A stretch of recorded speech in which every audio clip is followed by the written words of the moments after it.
Let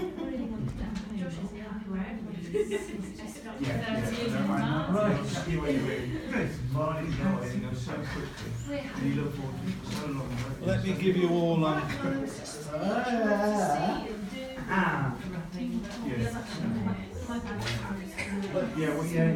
let me give you all some slides. Hello, Mickey. Hello, Stoney. How are you?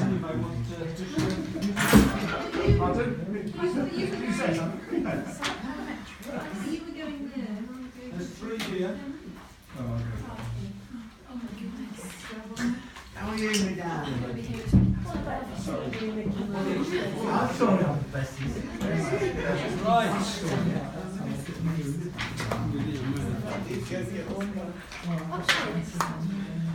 So,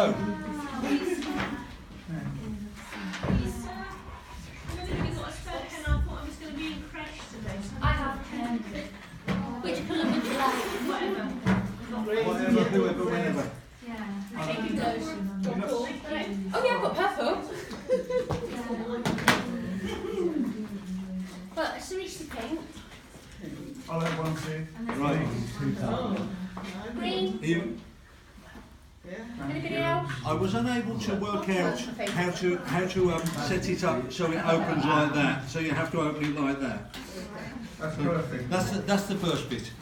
Right. So thank you for okay. This is going to be an absolute whistle stop because the material which is in front of you is probably 16 hours worth of training. Okay. So we're not going to cover any of this in detail at all. It's just going to be intention. All I'm hoping to do is give you some thoughts and some ideas and some things that you may want to go and follow up, or you might want to come and ask me and one of you. So this is from my experience of 29 years of working with Shell and leading teams in Shell, where I've led teams of up to 30 people. Some of them complete remote teams in India and Brazil and not Rio de Janeiro, that is Brazil, America and Germany and literally all over the world. So managing them remotely. And as part of that management, they've given us a lot of training of different things to think about and different things to consider when managing teams, when leading people, when developing teams, when building teams, whatever. This is meant to be purely and simply to give a very, very quick feel of the kind of things that you may want to think about, you may want to consider when building teams. Okay, that's all it's meant to be at this stage. So, without further ado, the first thing we have to recognise, he says, if he's not gone, why have I gone to slide 15? Don't ask me why I've gone to slide 15. We'll go backwards to slide 2, which is where I'm meant to be. The first thing we have to recognise is that when we're dealing with people, everybody is different. By the way, just to put a biblical context on this, because it's not purely and simply, it's from what I've learnt in work and putting within the biblical principles. There's lots of Bible verses which are on the very, very last slide. So you will have, the appendix at the end. So you've got some reference there to refer back to and check up on at the end of it. But I mean, obviously, we know that in 1 Corinthians it talks about we're all different and we've all got different giftings, and God gives us different gifts because we're different people. And He talks about we're all part of the body, and some's the arm, and some's the eye, and some's the leg, and some's all sorts of other pieces. So we are all different. Now, one of the things that we have to recognise as part of being different is because we're different, we all have different needs and we all do things differently. And that difference needs to be celebrated. One of the things that I've found when building teams is a lot of people tend to build teams around their mates. And their mates are like-minded and like things. Now, there are lots and lots of different archetypes you can go through and different personality testing things, and we'll touch very, very quickly on Myers-Briggs in here just to give you an example. But the reality is we all need the different parts. You know, if you go back to Paul's analogy, if we're all arms, where are we going to get? We need some legs. If we haven't got eyes, we can't see where we're going. So we all need to have the different parts, and we are better together. And to the extent that there's a word in the English language, synergy, which talks about the things that we can do together are greater than the sum of all the things that we could do on our own added together. Together we are better. So this is going to talk very, very quickly here now about some of the different things that we can look at to see what different things make, what different types of people there are. Because one of the things we need to understand that for is, first of all, we need to understand what makes us tick. Now, you're all more mature people and whatever, so you've probably worked out a lot of it by now. But it's quite interesting. You have to also work out what makes your team members tick, because one person, will respond to encouragement, another person will respond to banter. One will respond to the carrot, one will respond to the stick, and all sorts of other different things in between. So we need to work out how, what types of people there are, so that we can understand what makes us tick, what gives us a buzz, what gives us energy, what drains us, what leaves us feeling neutral. What makes our team members, peers, bosses, etc. tick? What makes others in your environment tick? Because again, with your team, it's not just about you. When you're leading people, it's not just about you. It's not even just about you and your team. It's also about the environment that they're working in. What triggers and reactions can we do, and therefore set the appropriate targets and the different ways of doing that. And again, from my experience, one of the things I found were people. Again, one of the things we have to recognise is the different people can't all do the same things, and they can't all do the same things in the same way. So one of the things I've noticed in one of the things we've been talking about in leadership in the Leadership Academy in Ealing is about churches and church growth, and how you get to blockages which stop church growth. And basically they've come to the conclusion, all the experts, that you can have churches 0 to 200-ish, 200 to 650, 700-ish, and then 700 plus-ish. And what actually stops the 200 people going on to 250, 300, 350 is the leadership structures. What stops the 600, 700 people churches going to 1,000, 1,500 is the leadership structures. So if I explain that a little bit more, in the church under 200, if you've got a church of 50 adults, then one minister knows all of the adults. He can visit all of the adults. If he visits all of the adults once a week, he would see them all at least once a year. As soon as you get beyond 200, it becomes impossible for the minister to have the same relationship with his church. So what you then need is you then need somebody who is more of a people manager, who manages the staff and manages the people. And again, we see this in the Bible when Jethro tells Moses, hey, what you're doing is stupid. You need to change the way you're working, because it can't work that way. And again, one of the things we have to recognise is not everybody has the tools to be able to elevate themselves and actually say, I'm going to be more remote. Some people prefer to be more hands-on. Then what you need is somebody who is more of a senior pastor. And when you get to the 700, you need actually then probably 3 senior pastors who can manage churches of 200 plus, and then you need your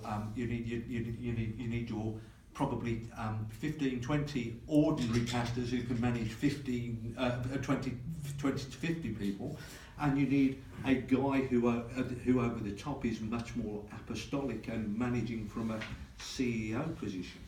And one of the things I found when I was leading teams in Shell was people who are very good at one job, we automatically assume that they're really good at that, they've done the best that they can, they've developed as much as they can, I'll promote them now and they'll become a supervisor.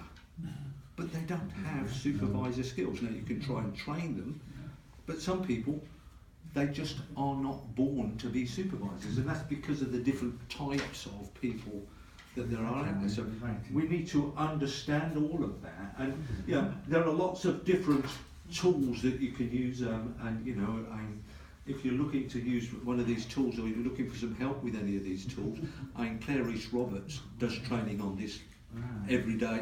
Well, maybe not so much anymore because she's stepping back out of it, but she's been doing this for the last 20 years, this kind of training, and what have you. But they're all about understanding what it is. So very, very quickly, if we were to look at Myers-Briggs, is a type indicator, and it looks at different things. It basically looks at 4 different areas.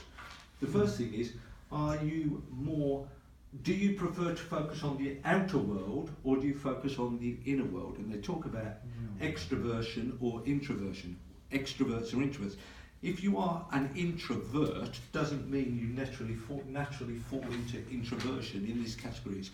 Are you more outward focused, or are you more inward focused in the way that you look at things?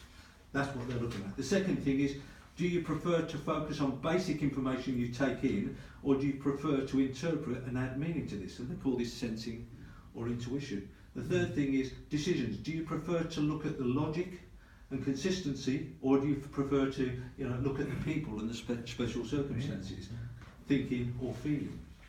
The fourth thing is structure. Do you prefer to when you deal with the outside world, do you prefer to get things decided, or do you prefer to stay open and let's keep it open and let's keep things in? So if I go through this for myself, I come under E for extroversion. That's not a surprise, I don't suppose.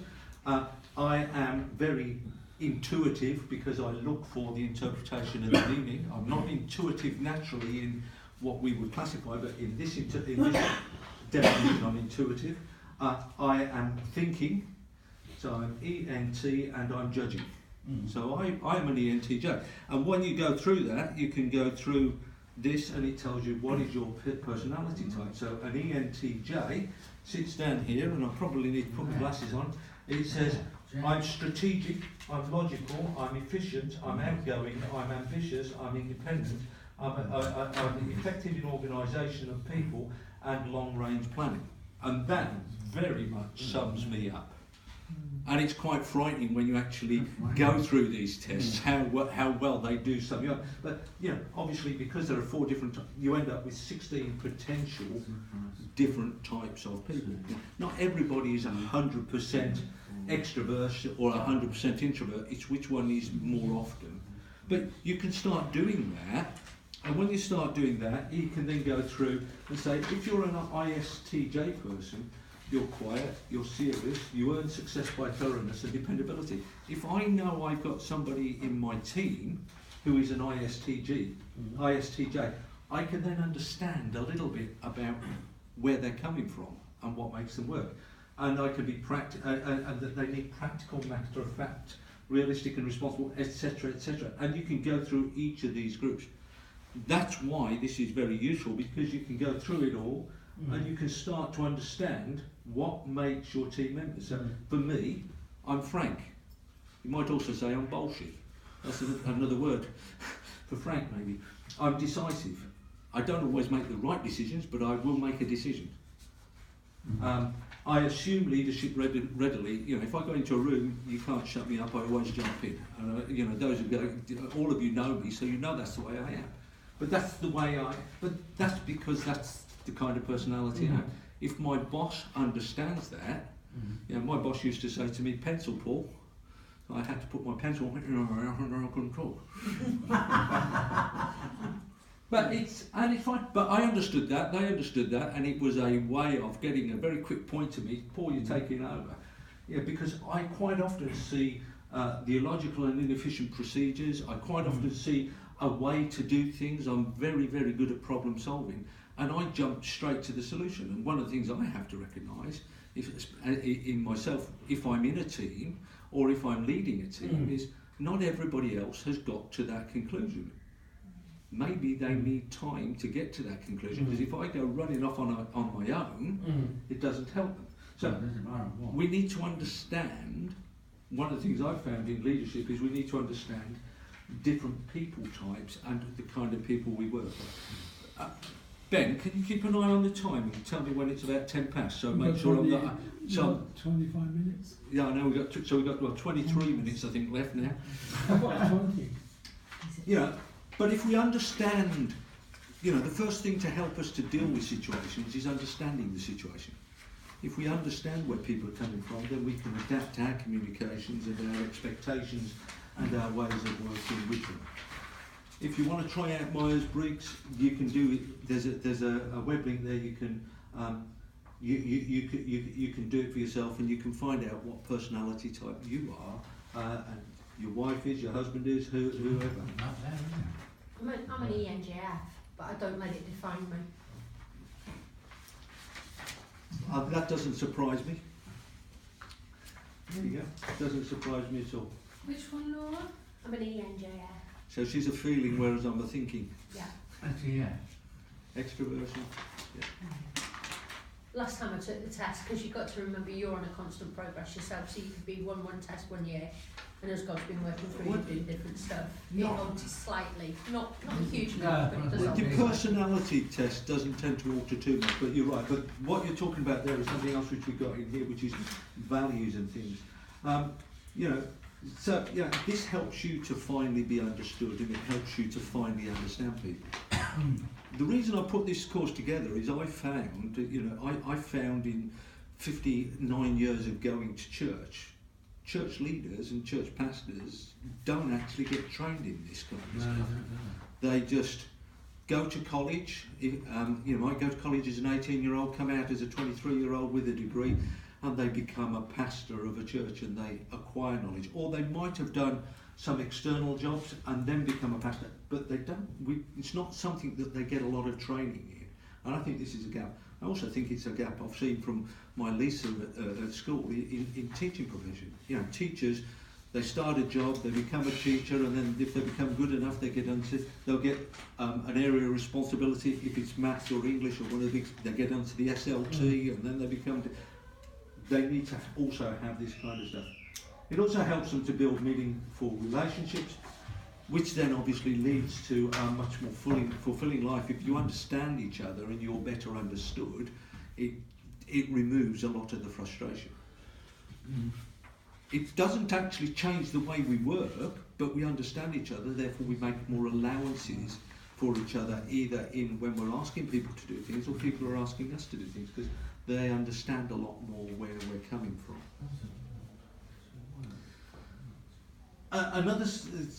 So that's probably 4 hours worth we've just gone through, because if you do the talk slowly and then you do the Myers-Briggs, that's probably going to take you about 4 hours. That's a 1 day set. We're getting through the 16 hours reasonably quickly, but probably not quickly enough. The other thing I find with teams is, we need to understand, one of the things we need to do as team leaders is we need to value the individual. One of the things that I found myself particularly guilty of when I was a lot younger, and still to a certain extent, I don't tolerate fools easily. And I used to tolerate them even less easily when I was younger, and it was all over my face and sometimes coming out of my mouth, and they knew that I wasn't tolerating them. We need to value the individual. Everybody has an entitlement to an opinion. We have to understand where they're coming from, and we have to value the individual. We have to value their culture, because if we do that, we then get their input. If we don't get their input, we may be missing something very, very valuable, and a very important piece of information. We have to recognise in team dynamics, we have to look at people's esteem, their self-esteem and their esteem of the other members of the team, including you as the leader or whatever, their peers, their management and their subordinates. We have to recognise people's views on how they deal with authority, and in this day and age particularly, that seems to be becoming more and more of an issue, that people don't deal with authority very well. If you want to be a leader, you have to be prepared to be led.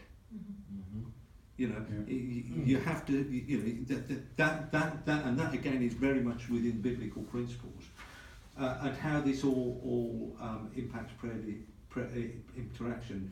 And I've done this course as part of mandate. So thinking there was, this would obviously then fit very much into prayer ministry type stuff, and thinking about how we have managed ourselves. One of the things which we quite often have to do is build each other up and build esteem. And again, all of Paul's letters are talking about exhorting, to build up and to encourage. Encourage means to give courage to. One of the devil's biggest tricks is to discourage us, to take courage away from us, to remove to disembolden, if that's the right phrase, to take any boldness away from us. We need to be encouraging so we can build.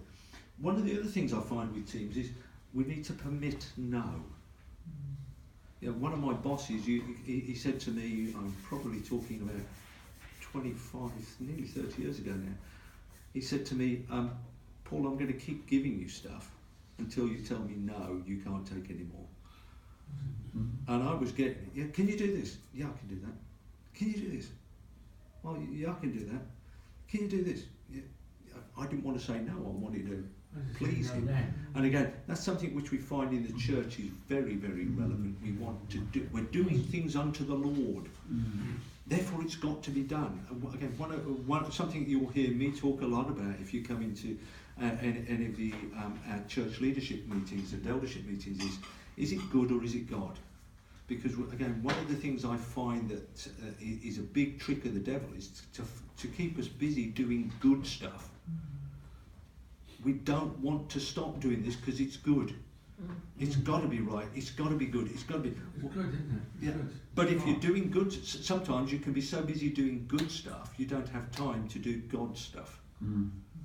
And it's one of the things which we need to look at how we differentiate that. But one of the things that we have to do as leaders is permit our staff, our team, our subordinates, the people working with us, for us, permission to say no. And sometimes you demonstrate that by modelling it yourself. So my boss used to think, I reached a stage where my boss would come and say, well, can you do this, Paul? And I'd say to him, well, I can do that, but I can't do that along with all this other stuff that I've currently got. Can we reprioritise my list? Because if this is more important than those things, then I need to do it for you. But something's got to give, because at the end of the day, I've only got so many hours in the day. And what have you. Another thing that we need to recognise in team dynamics is that we need to allow people to do things differently to us. Now that is very, very difficult and very, it's very against our normal intuitive behaviour. Because if you say to me, Paul, can I multiply 20 by 19? I will straight away say that's 400 minus 20, 380. So I'll do 20 times 20, take away. Somebody else could do 20 times 10, which is 200, plus 9 times 2 is 18, with the 10 on the end is 180, add the 200. Both are correct. There's no an example I give of that, which is perhaps a little bit easier to, not easier to understand, but more current, is if you're looking at word processing and you're looking at Microsoft Word, how do you copy and paste something? Well, you can do right-click copy, right-click paste. You can do Control-C, Control-V. You can do the icons. You can go to File, Copy, File, Paste. Which is right? The answer is they're all right. Because I tend to do Control-C, Control-V, doesn't mean I should tell somebody off because they're doing it a different way. Even if it takes them longer, if that's their way of doing it, we need to allow people to do things differently. And again, if you've established something, and this is quite often what causes it, they reckon a lot of churches which are started by somebody, when that person moves on, in one way or another, whatever that is, the church tends to take a major dip. Because the person has owned it so much that we've got to do it this way, we've got to do it this way, we've got to do it this way. And they never allow people to come in and do things differently. The other thing is we've got to allow people opportunities to make mistakes. Because the best way, well not the best way, but one of the ways that we learn is by learning from our mistakes. If we never give people enough room to make mistakes, then they don't tend to learn. we need to, one of the things which we need to do within our teams is talk about roles and responsibilities and definitions. A phrase which we used to use in Shell was RASCI, responsible, accountable, support, contribute, influence. So are you responsible for something? Are you accountable for something? Do you support that? Do you contribute to it, or are you just an influencer? Because if the influencer tries to be the person who's responsible, then everything goes wrong. So you've got to recognise the way. Time management, again, we've heard this spoken about quite a lot here. I've heard this analogy talked about a few times in the church, fill a jar with a stone, then you add the pebbles, then you add the grit, then you add the sand, and then you add the water. If you put all the water in and put a stone, it'll overflow. But if you do it that way, you can keep adding more and more and more. So manage your time by doing the big things first. The other thing one of the things I'm trying to get going as part of our 2020 vision is, are we going to do, so this is the next thing we're going to do, this is the next step in the process. So who's going to do it, and when are they going to do it by? So we ask for a date and time commitment, because if you do that, it sets expectations. If I just say, oh yeah, I can do that, my thinking might be, well, I'll get it done by Christmas. You may need it next week. But because we haven't set the expectations, I therefore let you down, whereas I think I'm actually doing a good job if I've got it done by the end of November. So,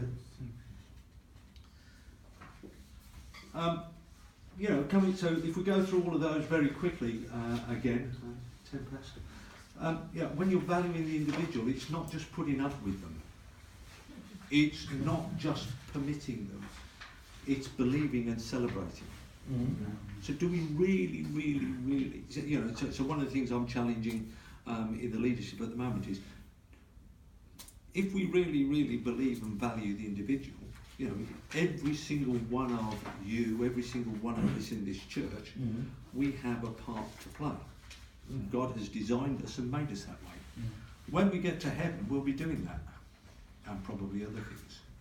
So why are we stopping them from doing what God has designed them to do? Yeah, but because of this, or they might offend, or they might do it. But yeah, okay, so we need to find ways to ensure that people don't cause offence, but we need to celebrate and believe in the individual, and we need to find ways to allow those individuals to do the tasks that they do. Yeah. If you are the appendix, then what is your job? It's not obvious to us anymore. If you are if you're the gallbladder, it's not obvious what our job is. But if you take the gallbladder out of the human body, then you start to know about it. If you take if you take your bottom out and you sew the hole up, then you will die very quickly because you can't get rid of waste. So some of the things some of the parts of our body aren't as nice as other parts of our body, but it doesn't mean we don't need them, and it doesn't mean we shouldn't recognise them, and it doesn't mean that we shouldn't allow them to do their job, and it doesn't mean we shouldn't celebrate them. We talked very briefly about people's esteem. If we don't, without belief in our esteem, we do not operate as we should. We miss benefit. The people we work and operate amongst with, including church, miss out. And I've gone to a psalm phrase there, salat. Pause. Let's just think about that. What that really means. If we don't believe in ourselves, so we don't do what we should be doing, what God has designed us to do, what God has made us to do. And as leaders, it's our job to help people to find those roles. The individual misses out, and obviously then the church also misses out, and we as a team miss out. The kingdom of God on earth misses out. Quite a significant statement. And if we don't believe in our peers and our management and the esteem of our church, so if we start to think about, Hope Church and it's not well, it's doing all this wrong and it's doing that wrong, and we start to miss the benefits. The church, or crutch, I have typo there. The church doesn't work and operate as it should, and fails to impact the members, the local community, and our country, etc. and again the kingdom on earth misses out. Thank you. Then, yeah, 10 minutes, or less than 10 minutes. So I'm going to try permitting no, model no, say no, accept no, allow mistake. If we don't allow no, people are overworked, overbusy, tired, etc. Again, one of the things that I think church is very similar to a football match. You go to a football match, so you go to, I won't say we'll go to West Brom, but you go to Old Trafford, or you go to I nearly said Highbury, the Emirates, or you go to White Hart Lane, or Wembley as it is at the moment, or go to it, and you will see 22 people who are very fit, who don't need exercise, running around on a pitch. And you will see 50, 60, 70,000 people who are probably couch potatoes, who could do with some exercise, sitting back watching them. Church can also be very much like that if we're not careful. So people are overworked, overbusy. One of the other things that you're saying no does is it releases not only you, but it releases opportunity for somebody else to do that. If you are so busy you can't do it, and you actually say no, or you feel God's moving you on to new things, so you have to let things go, that allows other people to step up. And again, one of the things that we as leaders need to do, I don't know if it's in here or not, is we need to, one of the things I think as a leader you should always do is be in trying to make yourself redundant. So you've raised up other people who can take them. Because again, that then allows other people to develop, it allows other people to build up, allows other people to pick up new skills, but it also allows you to be released to go and do something else. If you haven't got a replacement and you haven't built in succession, and we'll talk about succession planning in here in a little while, then you've got nowhere to go and people won't let you go. This is, we're really going to, slide 19, slide 20 I'm about to go on to. Allow people to do things differently. So I'm going to just try and skip through these a bit more. Roles and responsibilities. I've mentioned that briefly. Time management. Don't say you don't have enough time. You have exactly the same number of hours per day that were given to Helen Keller, Pasteur, Michelangelo, Mother Teresa, Leonardo da Vinci, Thomas Jefferson, Albert Einstein. Quote by H. Jackson Brown. You've even got the same number of hours a day that Jesus had. There is more, we always have enough time. I think the other thing which causes us time issues and causes time issues with our team is priorities. How important is it? If things are important to us, we will always make time for it. I think the other thing, that's just me, I say quite often to people, it takes the same length of time to do something whether you do it now or tomorrow. In fact, sometimes tomorrow can take longer. You end up wasting time. You end up double handling. Prioritise. There's a couple of web pages there on time management. Date and time commitment. Set smart targets. So if you want things done, make sure, with teams, set smart targets. Set targets which are simple and easy to understand. They're not ambiguous. That they are measurable, that they are achievable and realistic tasks that can be done. So if I want, if we want to if we want to build a new church building, there's no point in me saying we should build a new church building by the end of 2018. Because yes, God can do it. We know God can do it.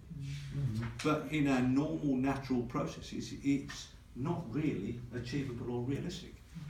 So it's not there, we can measure it, and it's a simple thing, but even that is not really simple, because first of all, what kind of building? I could go and build it. I could go and buy a shed and put it on the field. 6x4 shed, that's a church. Or I could, whatever. Anyhow, I'm getting distracted. The other thing is, with your team, is to ensure that your team buy into what you're trying to do. If it's just your plans, or it's just your vision, or it's just your heart, then so how do we get them to buy into it? Monitor against agreed timelines and actions. Very, very quickly, other things we need to realise, and this applies to your own work and your own situation, and it applies to your team, is everything we do impacts on our energy levels.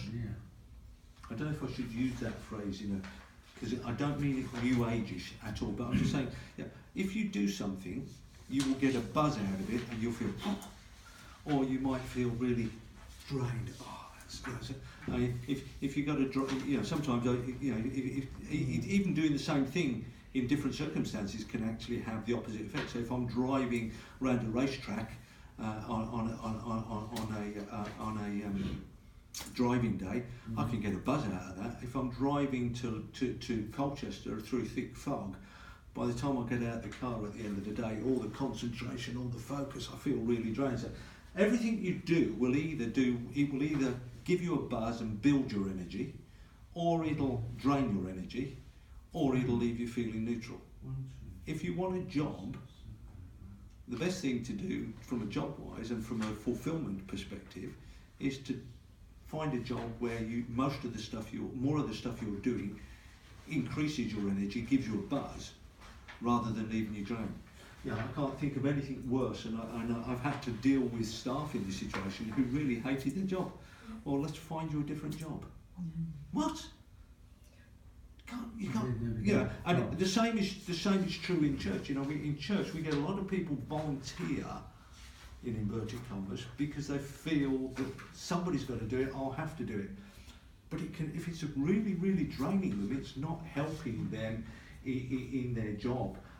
It's not helping them in their life. It's not helping them to have a life that is full, with fullness of joy that God wants us to have.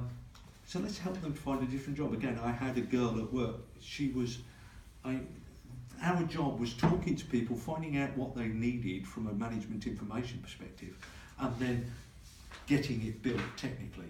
And she was very good at the technical building. But our job was actually being the middleman between, this is the guy who wants something, these are the people who build it. The middleman is, go and find out what they can do, turn it into a spec and give it back to these so they can build it. But she hated talking to people. If she knew you, she was fine, but she was quite shy. And I just said, you're in the wrong job. Yeah, but I can do it. It's a failure if I leave. It's not a failure. It's, let's recognise you're in the wrong job. You don't put a round peg in a square hole or a square peg in a round hole. So we tweaked the job and put her more on the technical side, so she was managing the technical team. So she was speaking to people who she knew and helping them with all the technical, and all of a sudden, it was as if I was talking to a completely different lady. It completely transformed the way, and the same is true within our within our teams that we're working on, within things that we're doing ourselves. The other thing is, if you build a team, recognise the normal. When you build a team, the first thing that happens is you say hello. Hello everybody, blah blah blah, and then you get to know each other, and everybody's on their best behaviour and being very polite. And when you've got to know each other, then all of a sudden the little niggles start to become bigger niggles, and you start. So the normal team development process is to form, then to norm, and then you go through a storm where you start shouting at each other and doing all sorts of things. Well, that's perfectly normal, because that's about understanding and finding ways to work together. Because this is then you starting to tell people what you really think and being honest and being truthful. And again, biblical verse, the truth will set you free. Could be worse, couldn't it? Then you can come into a normal way of working and reforming, and then you come to norm, and this is a cyclical process. So again, if you understand that, this is what normally happens when you bring teams together. When you actually get into, a lot of people are absolutely scared stiff of the storm, so they're fighting just to stay in this first process. Well, if you actually don't have the storm, you don't improve your ways of working. The storming is actually positive, because you learn things about people, and you can learn to be much more honest. Yeah. learning about gender diversity. Men are hierarchical, women are collaborative. I know that's a sweeping statement, and I know it doesn't apply to every single man and it doesn't apply to every single woman. But generally speaking, men when they are boys, they play cowboys and Indians. Bang bang, you're dead. Or they play football. And I'm picking the team because I'm the captain, because it's my ball. And boys, it's I. Girls, they play nurses. What shall we do? Let's do this together. Whatever. Maybe. Oh my dollies from missing heads. Maybe you didn't, but it's quite interesting. Yeah. If you understand this, and I know it's a generic statement, it doesn't apply to everybody. If you understand this, you can have some light bulb moments. A light bulb moment I had in work, and I'm going to finish at this, and the rest of it you just have to read the slides and pick it up yourself. The light bulb moment I had at work was my boss. She came to me, and as I say, I'm a good problem solver, and I'm quite outward spoken, and I was her official number 2 on the team. And she came to me, she says, Paul, what do you think about such and such and such? So I said, oh, well, I think this, and I think we ought to do this. And do you know, have you any ideas what we ought to do about it? I think we ought to do this, and I think we ought to do that, and I think blah, blah, blah. And she's going, yeah. So we have this 10-minute conversation. At the end of the conversation, this is on a phone. She's in Holland. I'm at my desk in Crewe at the time. I put the phone down. Right, we've made a decision. We're going to change, and we're going to work like this from now on. I've told her what we should do. She agrees with me. We'll do it. So I started working in this new way. 2 or 3 days later, I'm talking to one of my colleagues in Manchester, and he says, why are you doing that, Paul? I said, well, because I had a word with Hilda, and she said, I told her about this, and this, and she said, we've got to change it. He said, no, I had a word with Hilda, and I talked to her, and she said, we've got to do it this way. And then I talked to somebody else over in Houston, and that person had also had a conversation with Hilda, and they'd agreed something completely different. Well, the reality was they hadn't agreed anything. What had happened was Hilda was asking me for information, and then asking this other guy called Paul for his information, then asking this girl called Delma for information, so she can put it all together, and then when she's got it all together, she can make a collaborative decision. It was only when I learnt about this, the light bulb went on. That's why I'd be getting frustrated, because, Hilda, we've agreed this, why are you changing it? No, she hadn't. Yeah. All sorts of things like that. I think the only other thing which I would like to very, very briefly mention is another thing which we need to be aware of. It's something called the ladder of inference. You've got a slide about it in there. The ladder of inference is we see things happening and we jump to conclusions. Okay? And we then respond and react to it. So, example. This lady was running a training course.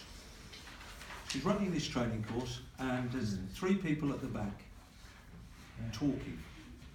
Every time she spoke, they spoke. And this went on for the whole of the first day. And she's getting quite frustrated by it. But she's been very polite, because she's still going, she doesn't know them, she's just in the forming and norming situation. The second morning, she gets up and she starts talking, and it carries on. So she's now getting beyond the polite stage, so she's now into the storming situation. So she says, right, that's it. Sorry. Guys, I'm really fed up with this. Your bosses have paid £2,000 each for you to be on this course. Now, we've got the money. I don't really care. If you don't want to be on the course, you don't have to be here. You can leave. I won't tell them, it's up to you, but I'm not going to have you continually talking every time I'm talking, because it's rude. No, please, no. You don't understand. My 2 friends don't speak English, I'm translating for you. She had seen them there, and they were talking, and she had jumped to a conclusion. As soon as she knew that, of course it's completely different. Something we all do all the while. It's called ladder of inference. One of the things it talks about in there is, don't try to consider, am I assuming things here? Let me go and get a bit more information. I can't finish the rest of this. I really can't, because it's turned 25 past and you need to be going and getting your kids. There's lots and lots of that kind of stuff. Sorry it's such a whistle-stop talk. I hope some of it's been useful. That's good. Alright, thank you very much. Have a read of it. If you want to ask me any questions or you want to follow up on anything, I'll come back to you. You can let me know and we'll come back. We may be doing more in the Hope Academy at some stage. I think one thing about teaching management, you have to teach people English. Oh yeah. Yeah, but it's obvious to you because you know it.